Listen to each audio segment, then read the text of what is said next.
Why can U.S. fishermen make hundreds of thousands of dollars working only a few months each year? Can you believe that? The more lobsters U.S. fishermen throw back, the more money they make? What makes the whole world trust that U.S. lobster is the cleanest, even though it's caught out in the wild ocean? In today's video, we're gonna hop aboard the boats of some U.S. fishermen, not to watch a high seas chase, but to explore a pretty special kind of farming. Underwater. They don't have to chase down their catch. They don't have to tear up the ocean floor to make a living. So how the heck are they making so much money? On this upcoming journey, you'll see why this way of fishing is more like growing crops than just catching fish. The strict rules that force fishermen to respect nature, or they're out of the game. And finally, you'll understand why American lobster can be so darn expensive. Don't take your eyes off this, because this model isn't just saving lobsters. It could be the future of fishing worldwide. If you think lobster fishing is all about dropping nets, dragging them across the seabed, and scooping up as many as you can, then you're about to see a totally different reality. Off the coast of Maine and some other northeast states in the U.S., fishermen don't hunt lobsters. They raise them right there in the wild. So how do you raise a wild lobster without a farm? They use lobster traps, these boxy metal cages that they drop down to the ocean floor like underwater planters. Inside, they put bait, usually fish heads or scraps of meat. The stinky smell attracts lobsters to crawl in. Once they're in, it's pretty tough for them to get out, unless they're too small, because the extra escape routes are designed so that undersized lobsters can wiggle their way out. Each trap is like a temporary Z-plot, carefully cultivated and managed, without messing up the environment around it. You might think lobster fishing is simple. Just drop a few traps and wait, right? In the US, it's a whole different ball game. Each trap is considered personal property. It's clearly marked as yours and protected by law, just like you're managing a piece of land out in the ocean. Every fisherman has their own color code, painted on the floating buoys attached to the ropes, marking each trap sitting way down on the seabed. Those buoys act just like license plates on the water, clearly showing who owns what and setting boundaries that can't be crossed. And if you fly over the coast of Maine during the season, you'll see thousands of buoys bobbing quietly, making up an underwater sea farm, where each marker is a carefully placed and respected spot. No fighting over territory, no destruction. But what makes this model really different isn't just the order of things, it's the environmental thinking behind it. The traps don't get dragged around, so they don't hurt the ocean floor. They're designed to only keep the lobsters that are the right size, and they let other creatures escape easily. They can be used again and again for years, and fishermen often build and tweak them themselves based on generations of know-how. This ain't some model of just taking everything you can. It works like a circular underwater farming system, where every fishing season is a carefully planned cycle. Instead of draining the resources dry, U.S. fishermen are turning the ocean into a regenerative farm, where they can harvest as regularly as a cornfield or a vineyard during the right season. And maybe that's why this model doesn't just feed their families. It also fuels a bigger belief that fishing doesn't have to mean running out of fish. If we change how we approach it, the ocean, instead of being exploited, can become a field that lasts forever. The real reason behind all this lies in a very special selective system, where humans set limits instead of just taking everything at any cost. But before we get into that system, let's explore a basic element: how the traps are set, and why technique is the deciding factor in the whole fishing process. From the outside looking in, lobster fishing in Maine might seem pretty rustic. A wooden boat, a few hundred metal traps, a couple of fishermen pulling lines out in the open ocean. But underneath that simplicity is a whole system of precise calculations, as intricate as offshore surgery. In the U.S. lobster fishing game, it's not the trap itself, it's the exact spot and the timing of when you drop that trap that makes or breaks you. Lobsters don't just sit around in one place. They move with the seasons. They change their habits based on water temperature, ocean currents, and even the layout of the seabed. So, good fishermen don't just drop them anywhere and hope for the best. Instead, they use a mix of modern GPS, seabed maps, and generations of handed-down knowledge to pick the perfect coordinates. They know exactly which rocky reefs the lobsters like to hang out in, which season they move closer to shore, and what time of day they're gonna leave their hiding spots to go look for food. This ain't about luck, it's about applied science mixed with a fisherman's gut feeling. And it's not just about setting the traps right, it's also about pulling them up at the right time. Pull them too early, and the lobsters haven't had a chance to crawl in. Leave them too long, and the lobsters might die in the trap, lowering their quality, or get eaten by something else. Pull them up at the wrong time of the tide, and hauling those traps will be way more dangerous for the boat and take a whole lot more muscle. So, the whole schedule of going out to sea, dropping traps, pulling them up, is planned down to the hour, and it even changes based on the weekly weather forecast and ocean current movements. Even after they've caught the lobsters, the game's not over. Lobsters are worth the most when they're alive and kicking. On the boat, each one gets put into a refrigerated seawater tank with circulating air. A simple system, but enough to keep the lobsters alive for the whole trip.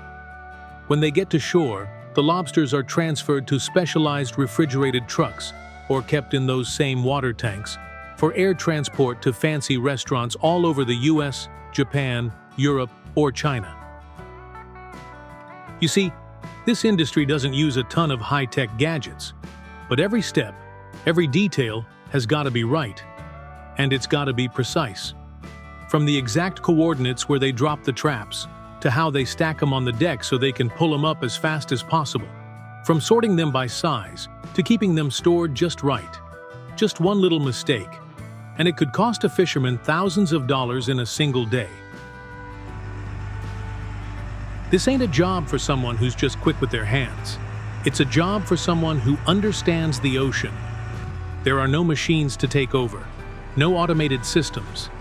Every decision comes from gut instinct, years of experience, and ecological knowledge that's been built up over generations. A lot of fishermen in Maine are second, third, even fourth generation in their families. And they don't just learn the trade, they grow up in it. They don't just know the ocean, they were born to understand it. And if you think they're working hard to catch as many as they can, then this next part is gonna surprise you even more. Not every lobster they catch gets brought back to shore. Some of the biggest ones, they're actually forced to throw back. Why? We're gonna find out in the next part. The system of biological laws, and how this industry polices itself to avoid destroying its own future. In the US lobster industry, sometimes, the first thing you need to learn isn't how to catch them, it's when you have to let them go. Rule number 1, too small, gotta throw it back. On every boat, they've got a special metal measuring tool they use to check the lobster's body shell, the carapace. If it's not long enough, gotta go right back in the water. No exceptions. The reason is simple.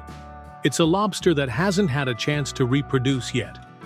If you catch it today, you're losing out on a whole generation of lobsters tomorrow. This ain't about being nice. This is a survival strategy for the whole industry. Rule number 2, too big. Gotta throw it back too. Sounds crazy, right?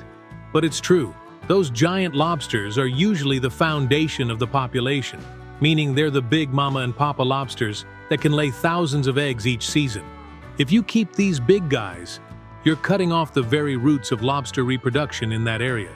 Keeping the top breeders around, that's keeping the future around for yourself. Rule number 3, a female carrying eggs absolutely cannot be kept. Spot a female lobster with eggs under her tail? Gotta go back, right away. Not only that, you actually have to use a knife to cut a little V-shaped notch in her tail. They call it a V-notch. Next time that lobster gets caught by you or anyone else, all they gotta do is see that mark and they know. Gotta throw her back. No need to even measure. This is how the fishing industry created a community memory system. No machines needed, but it's super effective, and everyone follows it.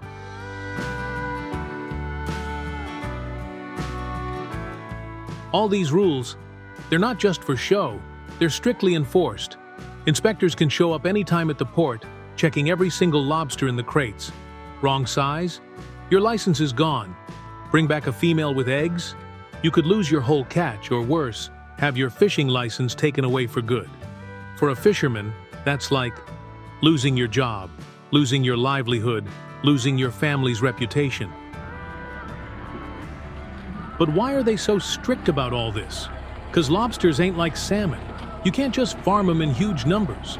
Pretty much the entire supply comes from wild lobsters out in the ocean, which means if you mess with the breeding cycle, if you catch everything without being selective, this whole industry could collapse in just a few years. Being selective, that's not a limitation. It's a long-term investment in the resource.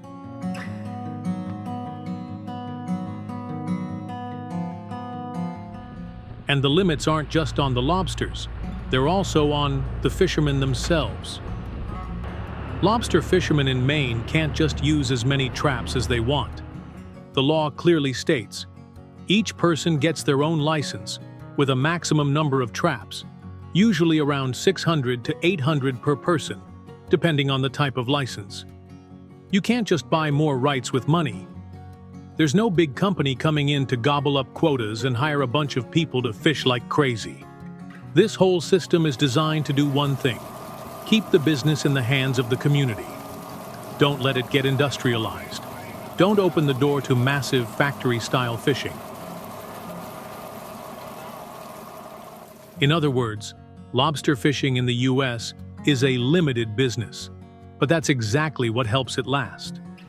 After seeing all those strict rules, the traps dropped in cycles, and the lobsters being thrown back, you might be asking yourself, so where does the money come from?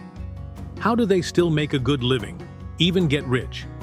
This is when you'll really see why, with just a small boat, a few hundred traps, a fisherman can still make a few $100,000 each season. The answer comes down to two words: efficiency and value. In the US lobster fishing industry, efficiency doesn't come from catching huge numbers. It comes from strategy and precision in every single action. With just a few hundred traps, if you place them in the right spot, pull them up at the right time, and take care of the lobsters the right way, a fisherman can bring in dozens of pounds of lobster every single day. And not every lobster is the same. The top quality lobsters, weighing between 1 and 2 pounds, can sell for $10 to $20 a pound, depending on the market. Peak season? The price can go up to $30 a pound. That means just a few dozen lobsters each day, and the income can reach thousands of dollars. But the money doesn't just come from the lobster meat. It comes from trust. Not every kind of lobster is welcomed in the international market, but Maine lobster and some other traditional fishing areas are seen as the gold standard in the high-end lobster industry. Why? Firm, sweet meat, thick shells, because they grow in cold, deep waters. Clear origin, you know exactly who caught it and from which fishing area. International sustainability certifications, like the MSC, Marine Stewardship Council. Consumers aren't just buying lobster, they're buying a story, a product that's protected, that can be traced back, and that represents a whole philosophy of responsible fishing.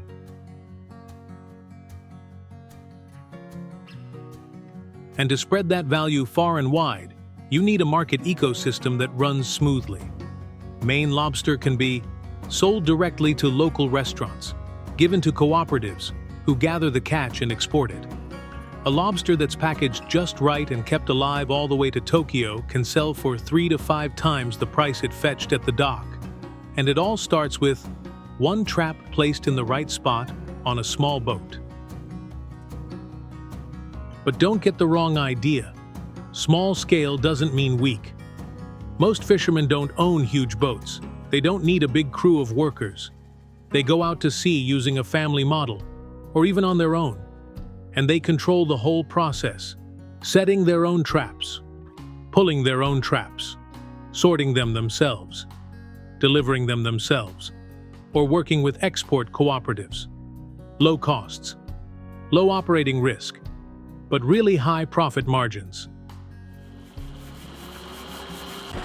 So what does that look like in numbers? An average fisherman can make $30,000 to $100,000 each season, depending on their skills, the fishing area, the weather, and the market price. Those who are really experienced, or who have access to golden fishing grounds, can bring in $200,000 to $300,000 a year. And don't forget, the fishing season only lasts 6 to 8 months. The rest of the year they spend maintaining their gear, resting, or doing other work. That means high income, but they don't have to work year-round. But here's the most interesting twist. The more traditional it is, the more valuable this model becomes. The smaller the scale, the more it stands out, because they're not selling in bulk. They're selling trust, quality, a personal brand, and a whole sustainable ecosystem behind every single lobster.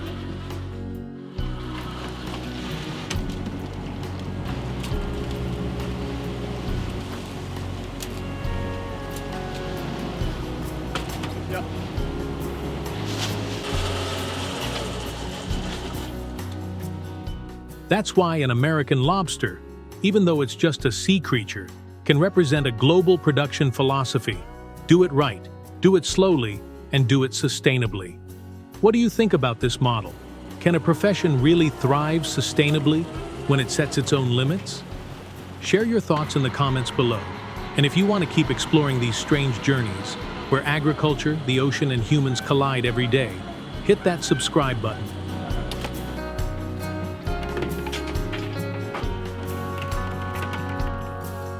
Next time, we'll leave the ocean and head into the cold streams deep in the Canadian forests, where salmon are raised like living gold.